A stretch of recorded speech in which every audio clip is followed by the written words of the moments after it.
everyone. I hope you were here to hear our last speaker, our incredible Angus Rose.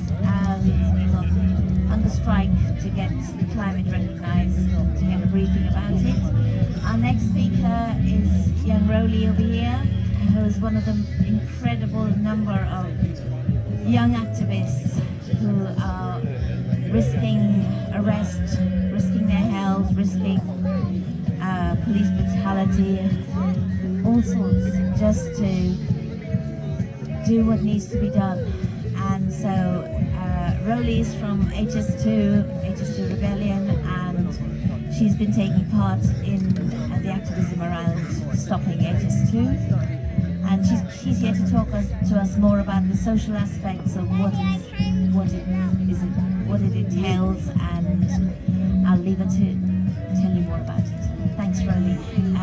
You might want to stand up so your voice run out. Hiya, yes, I'm Rollie from the Stop HS2 campaign.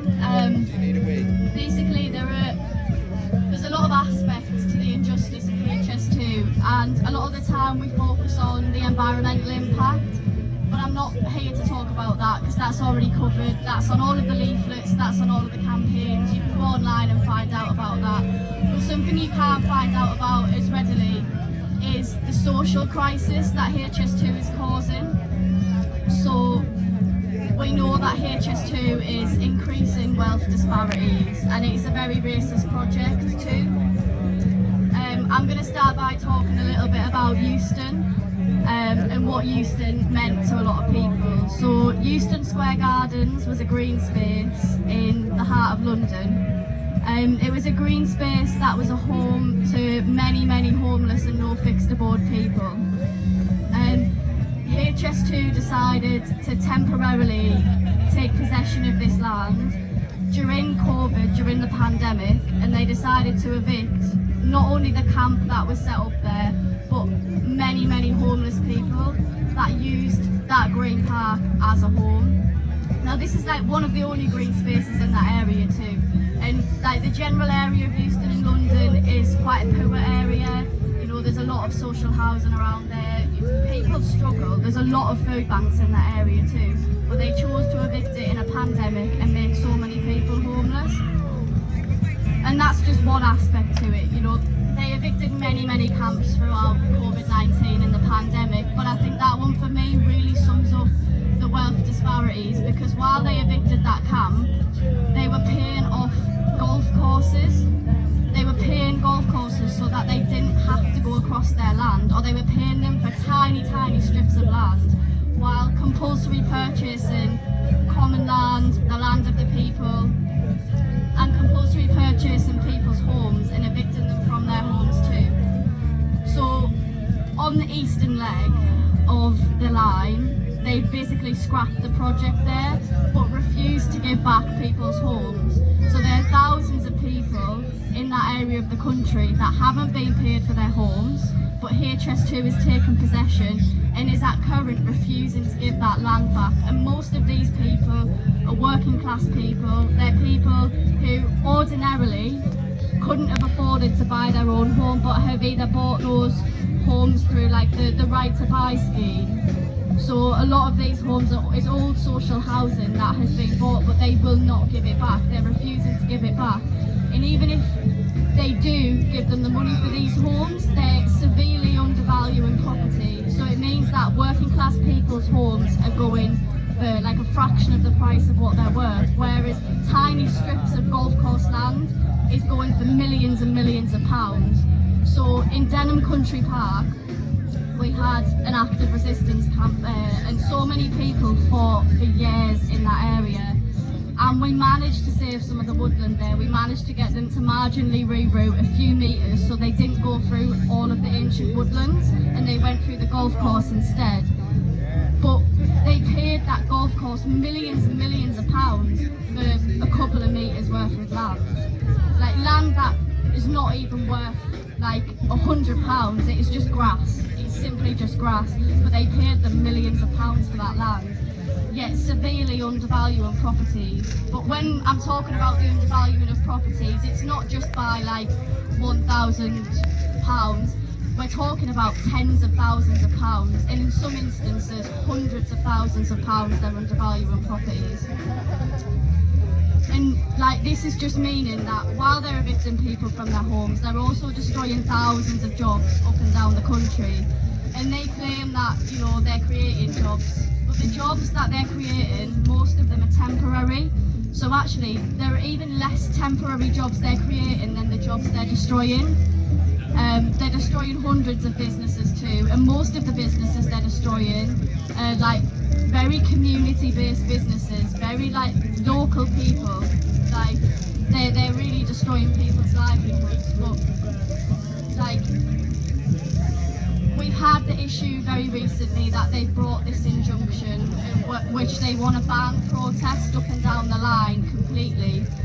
And on this injunction, they named a few people, well actually 64 people I believe, who they thought have caused damage or a nuisance to HS2. Now, a lot of people who were named on there have never even been arrested, not even for HS2, but just generally never arrested in their life ever. Some people on there had never even so much as had a fine.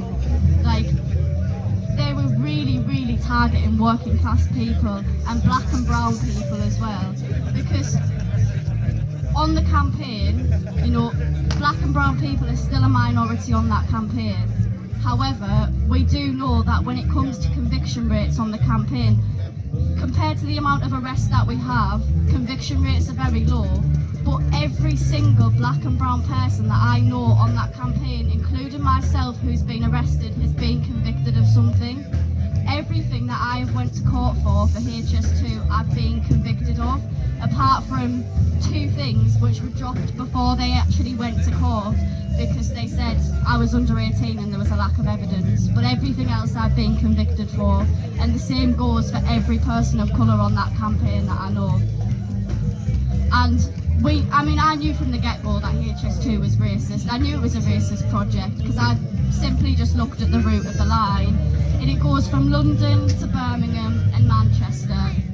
And you know, they say it's for levelling up the north, but what we really know is that it's paving the way for gentrification. And to gentrify an area like Manchester, which has one of the highest BIPOC communities in the whole of the country, is despicable. The reason they are doing it is to drive black, brown and minority communities out of their areas. That is why they're doing it. It's not because they think they can level up the north, it's because they think they can drive black and brown people out of their homes, and that's a simple fact. The HS2 is racist, and you only have to look at their employment. So they have like multiple different levels of security. You have the minimum wage workers, then you have those that are paid more. Now, the ones that are paid more are often ex-military workers. They're very violent and often very racist too. In the dead of winter in Denham Country Park, those workers that were paid more were able to sit in shelter around a fire and do next to no work at all, while the minimum wage workers, who were all black and brown people, were made to stand in the freezing cold snow with no fires, no shelters, and they were made to stand for 12 hours a day. And for me, that just sums up not only the racism of the project and its effects, but the racism that is internalised within that project right now. The only people that some of those workers had to talk to was us on the active resistance camps. And they didn't really want to talk to us, to be fair, because why would they when we're going up against them every day, when we're pitted against each other by HS2 themselves. But sometimes they did speak to us, and they all hated their jobs.